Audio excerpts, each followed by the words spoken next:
The Bentonville Tigers took to the road for the second straight week of conference play as they traveled to Fort Smith to take on the Southside Rebels. Bentonville's hopes of extending their conference record to 2-0 were upended as the Southside Rebels were able to upend the Tigers by a score of 31-21 Friday night.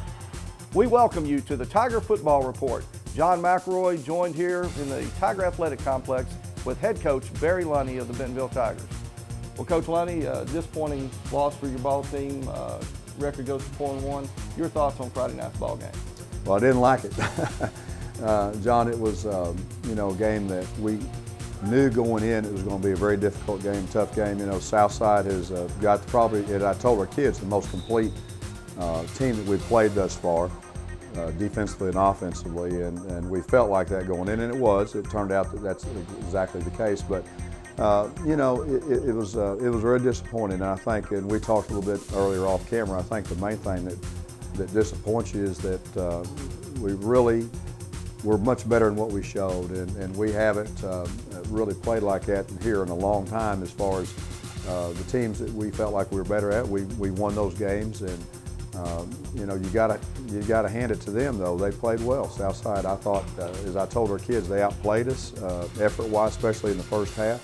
You could just see tell there's a little bit more intensity, and it probably went back to last year beating them twice up here the first time we played them, and then of course in the state championship game last year there was just a little bit of a sense of revenge or getting back at us in their step, their giddy up, and certainly that seemed to be the case Friday night, especially the first half. They just seemed to be a step quicker than we were, and I'm really disappointed in that, and I felt like that at halftime we kind of regrouped and made a good run at it and started playing more aggressively and more physical like we were capable of. But by then we were in this, this funk, I guess. It just seemed like we couldn't get out of it, and we kept having a penalty after a big run, and then a fumble off a punt late in the game that just seemed to keep us back, and just it was so frustrating because it just seemed like we were on the verge of trying to get back on track and that something would happen. And it was a disappointing loss, there's no doubt about it. We felt if we could go down there and win that game, it would really set us up of controlling our own destiny, so to speak, because we got 4 of the next 5 games at home, and didn't happen, and we've got our backs a little bit against the wall right now, and hopefully we can respond this week. Well, we're going to take a look at the first half highlights after a short break.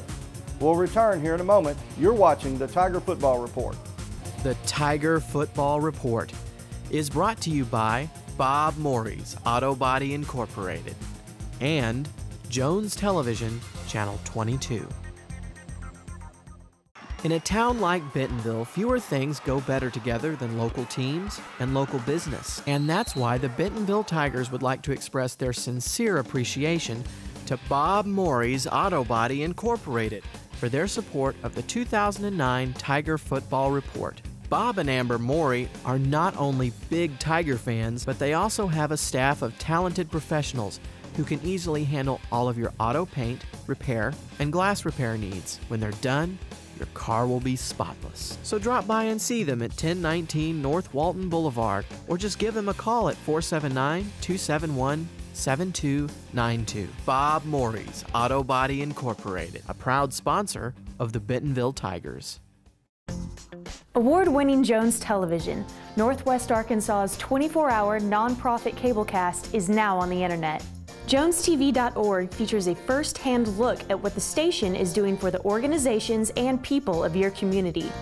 The site gives you access to the daily TV schedule, as well as various clips of shows hosted by local experts. And our community calendar gives local organizations the opportunity to promote upcoming events in Northwest Arkansas. Jones Television, Channel 22, bringing you timely community programming, public service announcements that benefit our nonprofit partners, and now an easier way to learn more about us. www.jonestv.org.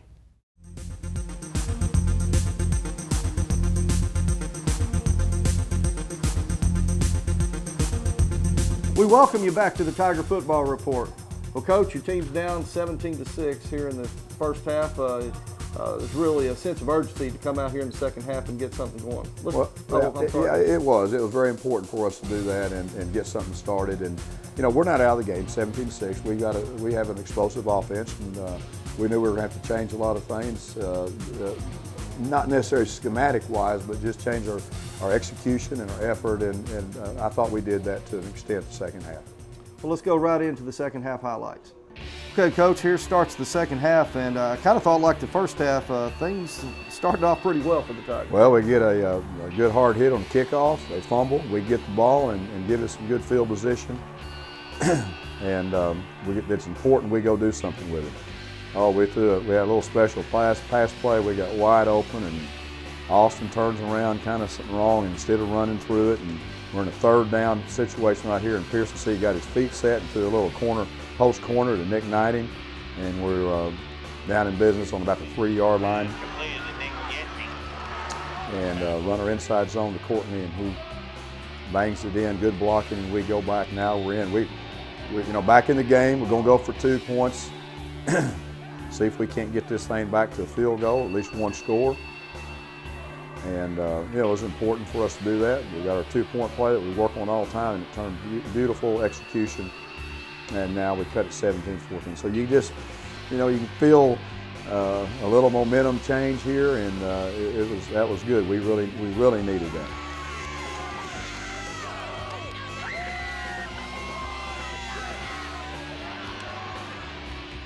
Come back, and our defenses got a little bit of energy in it as well. And they, to their credit, they stay into doing what they decided to do, run and keep the ball out of our hands and try to move the chains. Well, I tell you, just when you thought it let up, as Daniel McGee graduates, they come back with David Adair and Lee Hollis. So. They're always going to have good running backs, and we hold them. They kick the ball, another great punt, and really good return for really not having anybody, for having a high punt, and the coverage was excellent. See, we still got Pearson running around, and that's not the only thing good here is he's doing what he does good is he can run it. There's a little horse collar that for some reason they didn't see, said they didn't see it. It's 2 times this year we don't get that call. Come back and start running. Courtney, we feel better. We got a little bit of formation change here. We feel like we can run the ball with a different formation. Here he is again. I mean, it's just, he is going to make people miss and break tackles.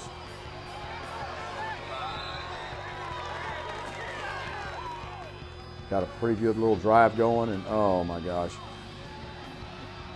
Shane makes a good run, and we get a holding call, and it's on my TV show, so I guess I can say it. We still didn't see it. I mean, I just didn't see it. And then we just off a little bit, passed play to Sheldon downfield. We've been hitting those in the first 4 weeks. Little missed execution. We really had a guy in the flat that was our first read, and we didn't take it.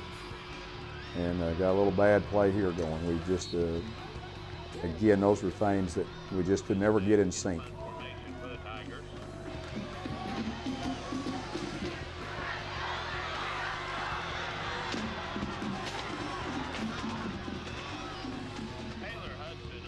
Good coverage on punt.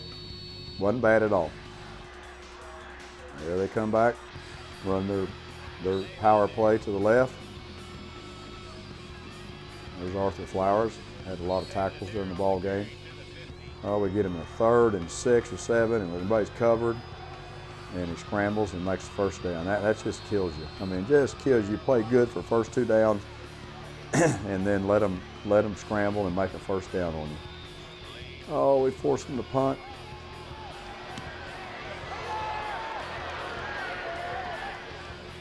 And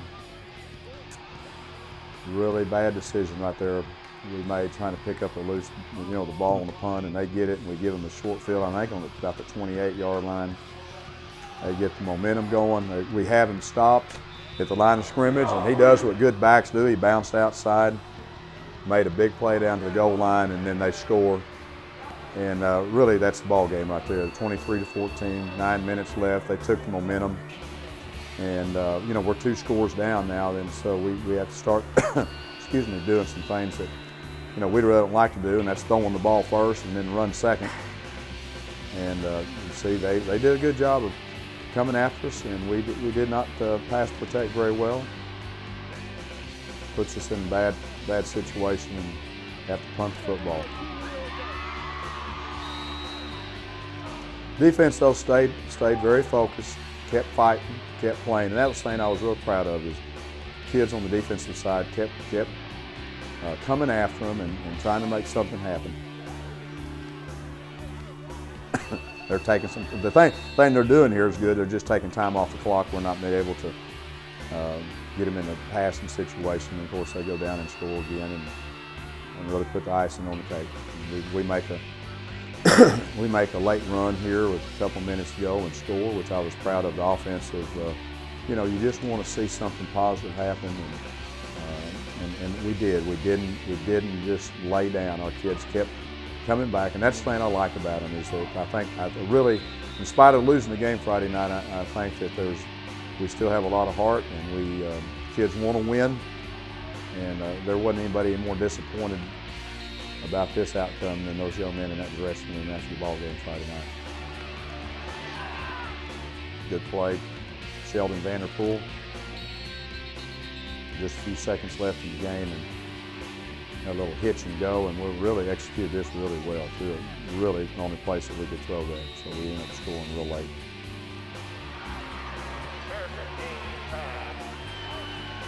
Completed. Sheldon Vanderpool for the touchdown. The holder. And the final, 31-21. We have 7 seconds left, and just tell them the guys did a great job in preparation, and hats off to them. Maybe we'll get a chance to see them again down the road sometime. Well, that's the way it ended. 31-21, the Tigers suffering their first loss on the season, taking them to 1-1 in conference play. We'll take a short break, but when we return, we'll take a look at this week's game with the Heritage High War Eagles. You're watching the Tiger Football Report.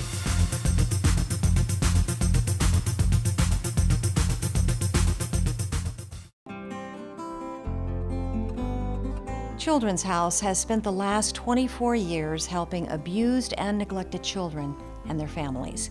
But because of their small, outdated facility, they were only able to help 22 hurting children, when there's so many more in our community that desperately need help. But now, thanks to the generosity of those in our community, the Campaign for Children will expand the reach of this valuable Northwest Arkansas nonprofit. When the new Children's House Center is complete, it will be the largest long-term treatment center for abused and neglected children in the United States. Right now, 1 out of every 3 children in the United States that is being abused is under the age of 3. The new center will allow us to work with children as young as 6 weeks of age. Northwest Arkansas stepped up to the plate for Children's House. People have still come forward and said, this is important. This is something that, in spite of economic hardships that I may be dealing with, this is something that I am going to continue to support. We at Jones Television Channel 22 say thank you to those nonprofit organizations in Northwest Arkansas that do so much to help so many. I'm Carolyn Long. This has been your Nonprofit Spotlight. Award-winning Jones Television, Northwest Arkansas's 24-hour nonprofit cablecast is now on the internet. JonesTV.org features a first-hand look at what the station is doing for the organizations and people of your community. The site gives you access to the daily TV schedule, as well as various clips of shows hosted by local experts. And our community calendar gives local organizations the opportunity to promote upcoming events in Northwest Arkansas. Jones Television, Channel 22, bringing you timely community programming, public service announcements that benefit our nonprofit partners, and now an easier way to learn more about us. www.jonestv.org.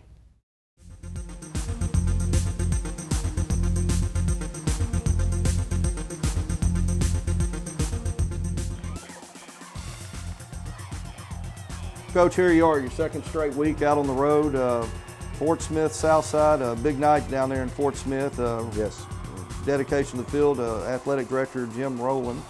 Well, it was a special time for him, and I was glad that we could be there. So many of us played for him and coached under him, and it was just an outstanding night for Coach Rowland and his family.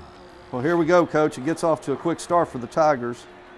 Well, they were running to Courtney, and Pearson takes the option, play to the outside, and goes 85 yards. I think we'd had a penalty earlier, and we got off to a great start. And I told her I kind of likened it to catching the fish on your first cast, and then we went to not catching anything for the next couple hours. We got off to a fast start, and if anything, maybe sometimes that